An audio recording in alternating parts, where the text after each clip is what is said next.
Well, hello there, you're watching the press preview. A first look at what is on the front pages. Time to see then what is making the headlines with the political editors of both the Daily Mirror and The Sun, Pippa Crerar and Harry Cole. They will be with us right through until midnight. So to the front pages then, let us start with the Metro. And following the release of today's UN report, the Metro calls the climate crisis a code red for humanity. The Eye leading with the same, with a stark photograph there. Well, The Guardian describes it as inevitable, unprecedented and irreversible. The Financial Times notes that the UN report was signed off by 234 scientists from over 60 countries. Scotland's Press and Journal quotes the UN Secretary-General, saying the findings represent the death knell for the fossil fuels industry. In other news, the Daily Mail reports on a parliamentary study which has found that some PCR COVID tests, which in theory allow freedom of travel, actually cost 5 times more than certain flights to the continent. Almost half of tomorrow's A-level results are expected to be A or A star. That is the lead for The Times. Meanwhile, the Education Secretary, Gavin Williamson, has written a piece for The Telegraph in which he insists the A-level grading system, in light of the pandemic, is fair and not inflated. Cameron's greed. The Mirror leads with reports that former Prime Minister David Cameron made more than £7 million from finance firm Greensill Capital. Staff at Ocado can work wherever they want in the world for 1 month a year in the latest reimagining of post-pandemic workplaces. That's the lead for The Star. And a Pedal of Honour for Olympic cyclists Jason and Laura Kenny. They'll be given a knighthood, the paper says, and damehood, respectively, for their achievements at the Tokyo Games. So let's get the thoughts of Pippa and Harry then. Welcome to both of you. And many of the newspapers, not surprisingly, leading on the IPCC report about the physical elements of climate change, not least the Eye, Climate Code Red, which lists some of the stark warnings we heard, Pippa, from those scientists today.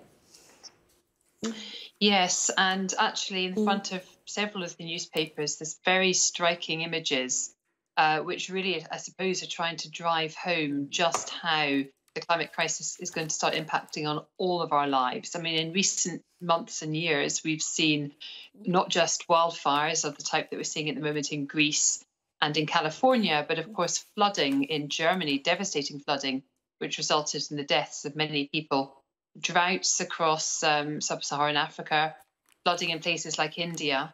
I mean, there's a very human toll to all of this. And as time goes on, I think we're going to be less able to avoid it and less willing to avoid it. The stark consequences of what we as humans are doing to our planet. And it was very, very stark warnings in this report today, which was produced by the United Nations. Some of the sort of things that they've warned about in previous reports, which they've suggested that humans may have an impact on global warming, they're unequivocal in this one. It's down to us. It's down to our behaviour, and only our behaviour can change that going forward. I mean, it's all of our future at stake. And I think for many people, it feels really remote. And that's part of the problem, because they think, well, what can I as an individual actually do when you have, major global superpowers pumping out carbon emissions through coal-powered factories and jets flying all over the world and all of this sort of thing. But the problem is that it is all of our problem, and unless we as individuals do face up to it by making individual changes and by putting pressure on our governments, then we're really on it, and there isn't going to be a future. Yeah, I mean, to be fair, the rain has felt biblical, hasn't it, at times, Harry, for the last few weeks. The warning today for the UK, increased flooding inevitable in the south of England, Scotland, Northern Ireland slightly more protected as the land is rising there. But the consequences will be felt by all, despite that feeling of remoteness, as Pippa pointed out. The headache then is for governments, because without them, individuals probably can't swing this. Yeah, no, totally right. I think what you're hearing today is the sort of opening salvo of what you're going to be seeing in the run-up to the COP summit at the end of November, hosted in Scotland. It's a UN event, but we are obviously laying it on. All sorts of headaches around the logistics of that. Would it be in person? Will we let unvaccinated delegates in? Will they have to hotel quarantine? Push all that aside, but you're going to hear now a very steady drumbeat in the run-up to that summit. And if it feels remote now, I suspect we'll have this rammed down our throats for 24 hours a day for months to come. And so be it. And, you know, if that does mean that there is some movement at COP, then that can only be a good thing. But it's looking increasingly likely, with a slightly doddery, weak US president, a rogue Russia, a Beijing in the deep freeze, India, you know, on the march and thinking, well, it's our time to be a superpower now. You guys have polluted the world for 200 years. Now, you know, don't you dare come and lecture us now on cleaning up when you've achieved your position as global superpowers for centuries on the back of coal production and the Industrial Revolution. So now it's our turn. So you've got all these great big conflicting arguments around the table, and you've got Boris Johnson sitting there in the middle of it. If he pulls something off, it could be one of his finest hours.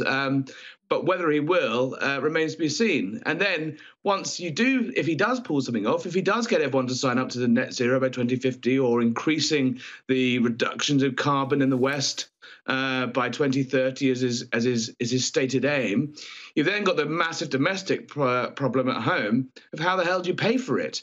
Who is going to be subsidised to rip out boilers and replace them with heat pumps? How are you going to trigger an electric car revolution that currently is the sort of domain of the rich and the Tesla driver and the person with a drive who can install an electric charging point outside their house? What do you do about people who live in flats? And this is COP is only just the beginning, really, of what is going to be a decades-long political headache back at home of how you pay for this green stuff. Yes, and that takes us to the battle in Downing Street. For those who've not followed it so far, what are the issues at play there between numbers 10 and 11, Pippa?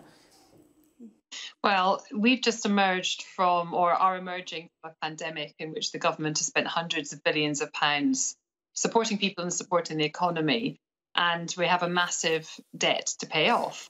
And we are, some in government are regarding that as more pressing than others. There was obviously reports over the weekend that Rishi Sunak and the Prime Minister had sort of tensions had bubbled over, if you like, again between the two. It's no new thing. Treasury number 10 falling out about spending. It is, of course, the Chancellor's job to try and rein in spending and to try and keep the finances out of control. And this Prime Minister, unusually for a Conservative, is actually more of a sort of a big spender than many in his party feel comfortable with. And there's some very big spending commitments alongside the need to tackle climate change and sort of boost green jobs and green energy coming later this year. There's going to be rows over the Prime Minister's levelling up agenda. There's going to be a rouse over how to fund the promise to fix social care crisis. There's a big, the Prime Minister's inbox when it comes to big spending projects is long, and the Chancellor is trying to resist that. And, it's bubbled over in the last few days. We had the suggestion that the PM had threatened, jokingly or otherwise, to demote Rishi Sunak just to kind of like flex his muscles, if you like, remind everyone that he was boss.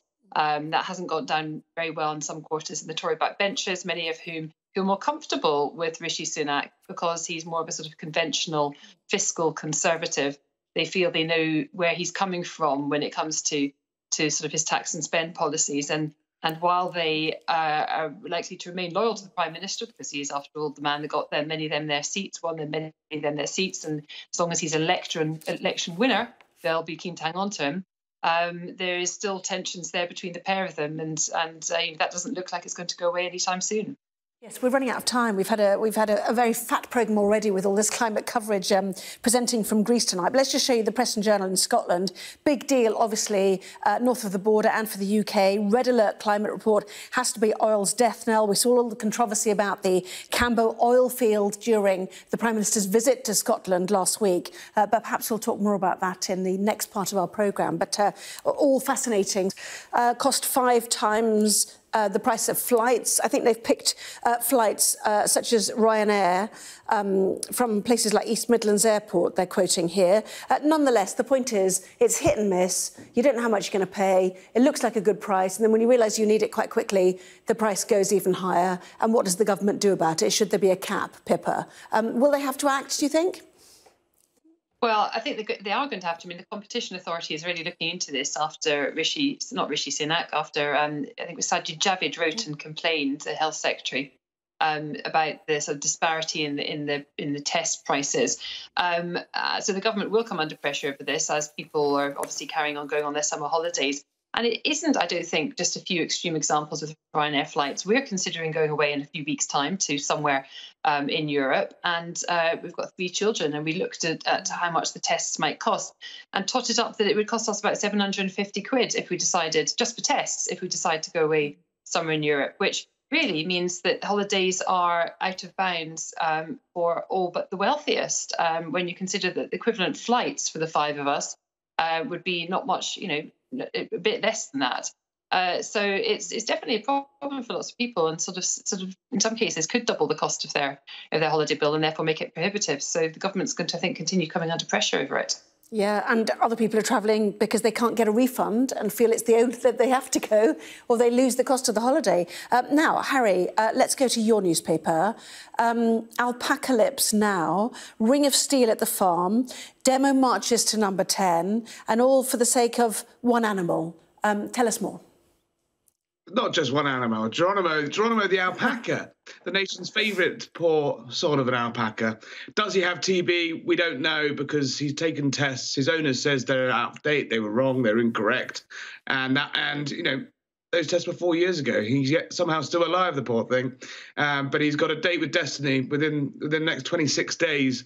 DEFRA are ordered by the High Court to euthanize the poor beast, but it's shaping up to be a massive headache, because lots of alpaca fans, Geronimo's army as being declared, have formed this ring of steel around the farm now, and the police are looking on increasingly sceptically about how they are actually going to get in there to do the deed, to do the dirty on poor Geronimo, without causing what could shape up to be, in this age of social media and Twitter, and everyone's got a video camera on them, possibly one of the bigger PR disasters for George Eustace and DEFRA. And if it does, then in the post-mortem turns out it doesn't have TB, Harry? That's a proper government. Absolutely it is. We'll discuss more on that too. Harry, Pippa, lovely to have you both on.